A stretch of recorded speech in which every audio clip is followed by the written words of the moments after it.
Hindi nyo ginagamit ang AI. Ito ang gumagamit sa inyo. Bago ka magpatuloy, tanungin mo ang sarili mo. Ikaw pa ba ang may kontrol sa isip mo? O ginagabayan ka ng hindi mo namamalayan? Dahil sa susunod na ilang minuto, bubuksan natin kung paano tahimik na binabago ng kaginhawaan ang kilos ng tao. Manatili hanggang sa dulo dahil ang huling bahagi ay maaaring tuluyang magbago ng pananaw mo sa teknolohiya, AI, at sa araw-araw mong gawain. Kung mas pinapahalagahan mo ang katotohanan kaysa sa kaginhawaan, nasa tamang lugar ka. Huwag kalimutang mag-subscribe, like at share para sa mas marami pang eye-opening at educational content. Akala mo ginagamit mo ang teknolohiya para gawing mas madali ang buhay mo. Pero, paano kung idinisenyo ang sistema para ikaw ang maging kasangkapan? Kailan nagiging hindi nakapakipakinabang ang kaginhawaan at nagsisimulang maging kontrol? Kung mahalaga sa iyo ang kalayaan at ang ibig sabihin ng pagiging tao sa digital na mundo, manatili ka sa akin. Hindi ito tungkol sa takot. Ito ay tungkol sa importansya ng may nalalaman. Part 1. Ang kontratang hindi mo namamalayang pinirmahan mo. Maging tapat tayo. Hindi isusuko ng mga tao ang mga bagay na nagpapadali ng buhay. Nakakaadik ang kaginhawaan. Binabawasan nito ang sagabal at nakakatipid ng oras para itong pag-unlad. Pero ang bayad ng kaginhawaan ay kadalasan hindi agad nakikita. Hindi mo nararamdaman kapag pinapayagan mo ang isang algorithm ang pumili ng makikita mo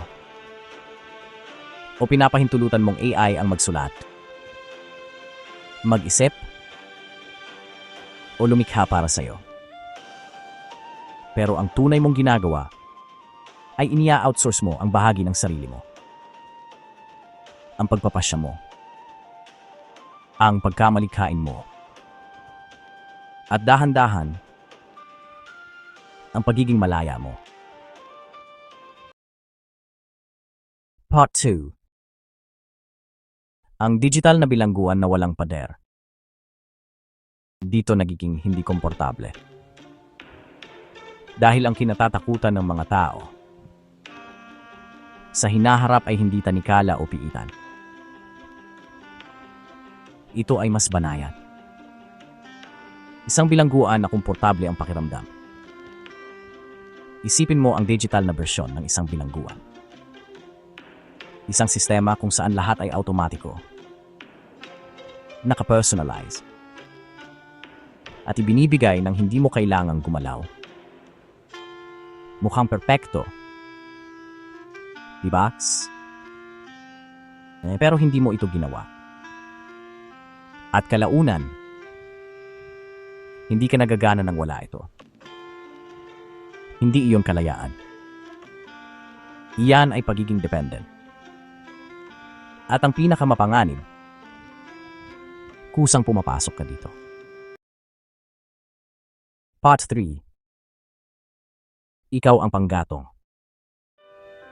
Hindi lumalaki ang AI na mag-isa. Kumakain ito ng data. Ang data mo, bawat search, bawat click, bawat mensahe, bawat gusto mo. Palagi mong sinasanay ang sistema. Ikaw ang bootloader. Kung walang input ng tao, humihinto ang mga sistemang ito. Kailangan nila ang ugali mo, ang reaksyon mo, ang mga gawin mo para umunlad. Kaya habang iniisip mong ginagamit mo ang AI, natututo ang AI kung paano kang gamitin ng mas mabuti. Huminto muna sandali at tanungin mo ang sarili ng tapat. Kailan ang huling beses na nag-solve ka ng bagay nang walang Google? Kailan ang huling beses na gumawa ka ng bagay nang wala ang tulong ng AI? Kung ang sagot mo ay nagpapakaba sa'yo, mabuti. Ibig sabihin gising ka. Part 4. Ang pagkamalikhain ng tao ang unang target ng AI. Hindi unang pinapalitan ng AI ang mga boring na gawain. Tinutuon nito ang sining, musika, pagsusulat, pagkamalikhain, ang mga bagay na nagpapakilala sa atin bilang tao. Sinabihan tayo,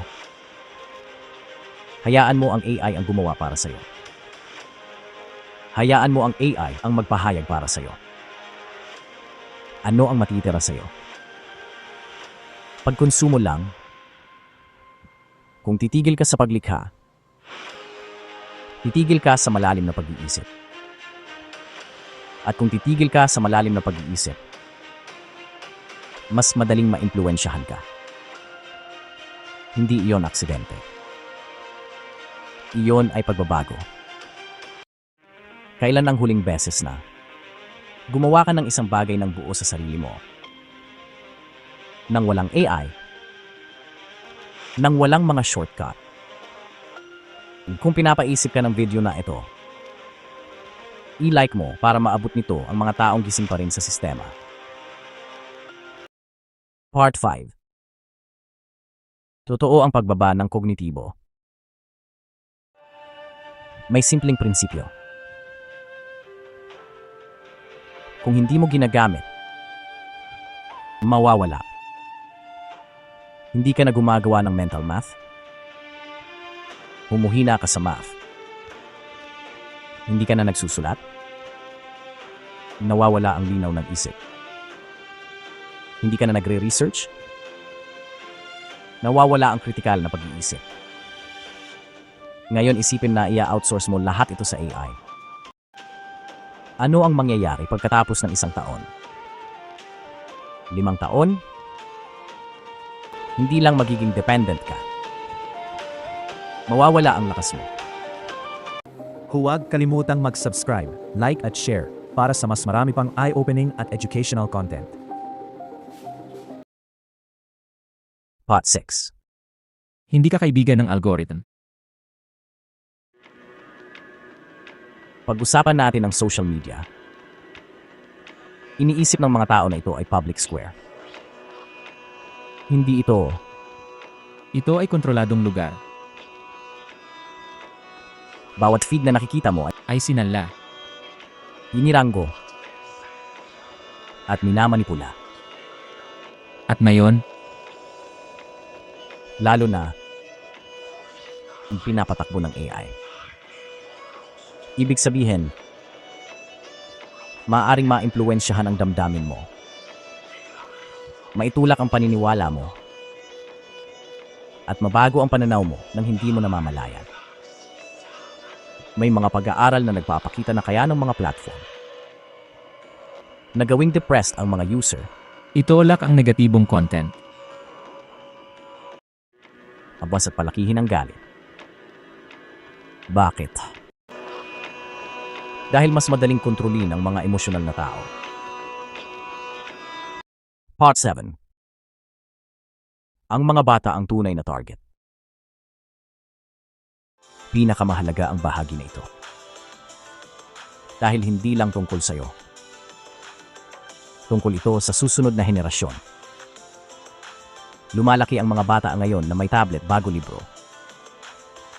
May algorithm bago tunay na karanasan. At ngayon, may AI na kaibigan. May mga sistema na idinisenyo para sa mga bata na makipag-usap sa robot, bumuo ng emosyonal na koneksyon, at sabihin ng mahal kita sa artipisyal na nilalang. Sino ang nag-program ng mga robot na ito? Anong mga pagpapahalaga ang nasa loob nito? At pagkakatiwalaan mo ba ito para impluwensyahan ang anak mo? Hindi iyon kaginhawaan. Yan ay pag-outsource ng pagiging magulang. Part 8. Kaginhawaan ang estratehiya. Hindi ito nangyari bilang aksidente. Simple ang estratehiya. Gawing sapat na komportable ang mga tao para tumigil sila sa paglaban. Pinapatay ng kaginhawaan ang pananaw sa pag-aaral. Pinapatay ng kaginhawaan ang disiplina. Pinapatay ng kaginhawaan ang pagiging malaya. At kapag naging passive ang mga tao, nagiging madali silang kontrolin. Hayaan mong iwan ko ito sa iyo. Ang hinaharap ay hindi ipipilit sa iyo.